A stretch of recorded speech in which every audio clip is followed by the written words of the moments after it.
Hi guys, good morning. Just a quick reminder, we've got a Discord meeting at 11 o'clock this morning. It is completely optional, but tune in, ask some questions about what we're doing, and yeah, let's get started. Wrong screen, but extremely funny. I'm just going to play this really quickly. One thing is for certain, there is no stopping them. The ants will soon be here.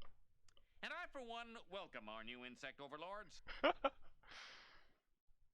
Classic Simpsons. You have to watch it if you have not done so. Amazing. Okay, what we're doing yesterday is we're looking at electron dot diagrams. Nitrogen has got 7 electrons, 2 of it's in its core shell, so the first shell is its core shell, it's got 2 electrons there, and this is its valence shell. It's got 5 valence electrons. We start by placing 1 around the edges, and then we pair them up. So it's got 1 pair of electrons. We call this the lone pair. This does not do any bonding. It doesn't bond, but it just sits there. This does not bond. It's got 3 lone electrons, which means it forms 3 bonds. Each of these electrons will pair up with another one from another atom, and it will form a covalent bond. So nitrogen can pair up with itself. These 3 lone electrons will bond with each other, making 3 covalent bonds. Or it can pair with hydrogen, each sharing the hydrogen's 1 electron, forming 3 bonds. So nitrogen always forms 3 bonds. We had a look at these yesterday. This is a really scuffed drawing, but we saw how carbon has the electron arrangement 2, 4. So it's got 4 valence electrons, they're all singles, so carbon always forms 4 bonds. We had a look at these, so we can see how fluorine has got 1 lone electron here, while it's got 3 lone pairs. So fluorine only forms 1 bond, oxygen forms 2 bonds, along with sulfur forming 2 bonds, carbon forms 4.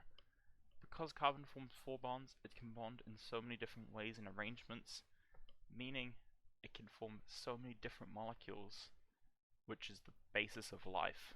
Life is so complex, it needs so many different molecules to function, meaning the only life forms that we know of are carbon-based. There is some possibility for silicon-based life forms, and so possibly aliens, if they exist, if we ever find them, they could be silicon-based, or they could be something else. Who knows? These 2 are the most likely candidates.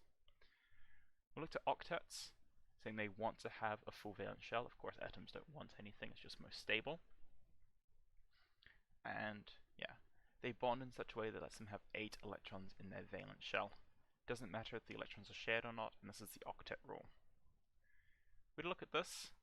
Chlorine has got 3 non-bonding lone pairs. This single electron bonds with hydrogen's single electron, and it forms a covalent bond with hydrogen here. That's how we draw it. These are some notes. Please pause the video and write these notes into your book. Got 6 steps into drawing a molecule. Please pause the video and write them down. So we arrange the atoms so the atom needing the most electrons is in the middle. So for example, carbon would often be in the middle because it needs 4 extra electrons, while hydrogen only needing 1 electron will be on the outside. Draw each atom's electron dot diagram, form a single bond between the atoms using 1 electron from each atom. Check to see if all the atoms apart from H, B, and B, H, B, E, and B, so beryllium and boron, have 8 valence electrons. These are exceptions to the rule. We'll learn about these later. Form more covalent bonds between atoms as needed and leave in lone pairs. So, best way to do this is examples. Let's have a look at water. So, H2O. Arrange the atom so the atom needing the most electrons is in the middle. Oxygen's got 6 valence electrons, so it needs 2 more. So we're going to put oxygen in the middle. Here we go, oxygen is in the middle. And our hydrogens are on the outside. Okay? Cool. Draw out each atom's electron dot diagram. So remember we do this by placing 1 around the outside, because oxygen's got 6 valence electrons, so we do this. And then we're going to pair them up. And I'm actually just going to pair it up like this, so we can have our bonds going to the hydrogen. So oxygen's got 2 lone pairs of electrons, and hydrogen has got 1 electron, and I'm just going to place it like this for clarity. Form a single bond between the atoms using 1 electron from each atom. So what I'm going to do is draw my bonds in red. This is now a bond. This is my covalent bond, and these 2 electrons are being shared. Okay? check to see if all atoms apart from hydrogen have 8 valence electrons. Let's count them up. Oxygen, now that these two are being shared, has got 1, 2, 3, 4, 5, 6, 7, 8. Oxygen is sweet.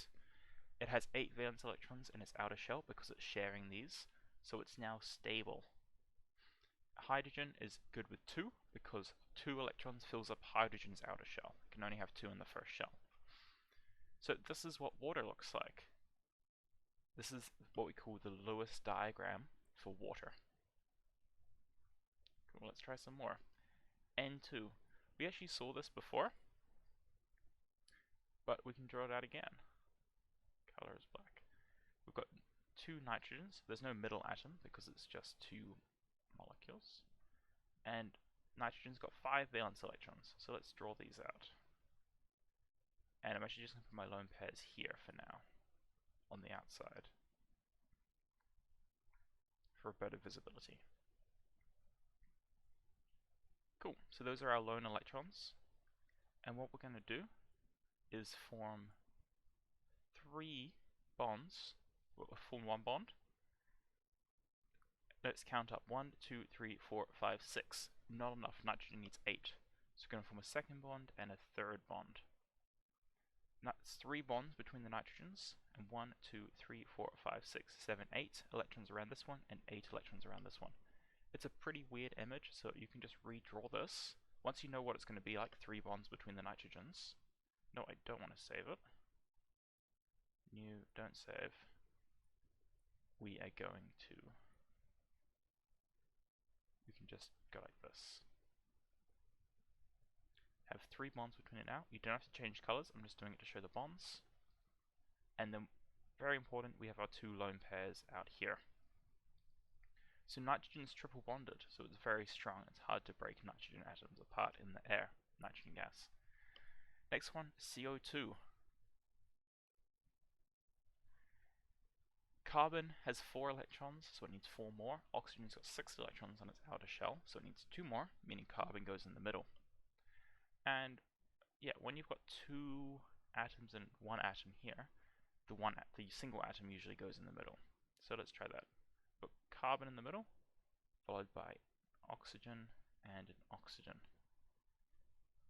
Arrange the atoms.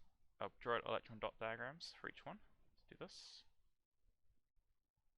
So 4 for carbon.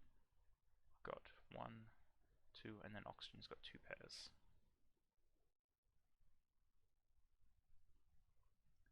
This just takes a bit of practice to do, but once you're comfortable with it, it will be quite intuitive. There we go. Form a single bond between the atoms using 1 electron from each atom. So let's go change our colors. Let's form a single bond here and a single bond here. Notice we've still got single bonds, so we're actually going to have double bonds here. We're going to have a double bond. And if we count up the electrons, we've got 1, 2, 3, 4, 5, 6, 7, 8, because these are shared around the oxygen. 8 around this oxygen. And carbon, started with 4 electrons, is sharing these ones with oxygen, so it also has 8. If I just redraw this, don't save, we can draw carbon in the middle. It's double bonded to an oxygen. Double bonded to this oxygen. And very important to have the lone pairs of electrons on the oxygen. Okay? Cool. I'm going to stop the video here, and you are going to have a go at doing some of these, pairs, doing some of these in your workbooks, because I'm going to put some questions up, and you're going to do some of these in your workbooks. Cool, thanks. Have a good day, guys.